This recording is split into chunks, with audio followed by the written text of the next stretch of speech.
Eels on wheels. The work needed to make Victoria as good as new took a long time.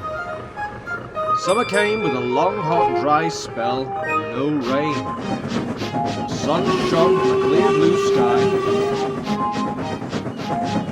The engines grew hotter and hotter. Sometimes, Daisy noticed creatures curled up beside the rail, enjoying the sunshine. Usually they took no notice as she passed, but now and then they slithered away to hide beneath the dry grass. How do they move? Wondered Daisy. They've got no legs. Neither do you, laughed the driver, but you manage all right. They're grass snakes, and they move by wriggling their bodies. How clever, thought Daisy, and she told Thomas and Percy about it. Percy shuddered. I don't like the sound of that, he said. I hope they don't come near me. They won't, his driver reassured him. They're harmless. I'm much more frightened of you than you are of them. I'm not scared, Percy, said Daisy scornfully. You're not frightened of a few harmless wriggly things, surely? Percy wasn't comforted. Ugh, he said. Just the thought of it makes me shiver. Daisy thought he was being very silly. One afternoon, she brought some boxes up from the junction. The men handled them carefully. It's a special delivery, explained Daisy's driver. What's so special about it? Asked Daisy. It contains live eels, the driver said. Sort of water snakes. They're for a special menu at the restaurant in the High Street. Very carefully, the porters stacked the boxes on the platform. Daisy moved back so that the milk van could be covered.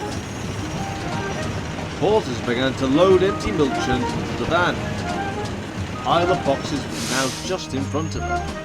Suddenly, a small boy ran past. He accidentally caught the top box of the pile with its sleeve. It hit the platform and burst open onto the rails in front of Daisy. Out cascaded a knot of slithery black eels, which at once tried to wriggle away. Eee! Squealed Daisy. Help! A porter ran to see what was the matter. He found Daisy pulling a face of such disgust that he couldn't help laughing. Get me out of here! Wailed Daisy. Stop making such a fuss, ordered her driver. They're only eels. They're not going to hurt you. And you've blown a fuse anyway. In no time, all the eels had been rescued and put into another box. None the worse for their adventure. A porter took them well out of harm's way. Daisy couldn't bear to watch.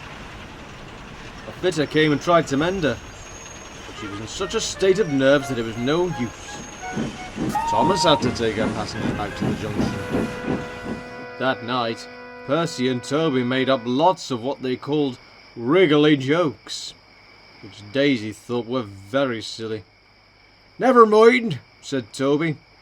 Near my old railway there's a place called Eli. Think of that! Daisy shuddered. It was the last thing she wanted to think about.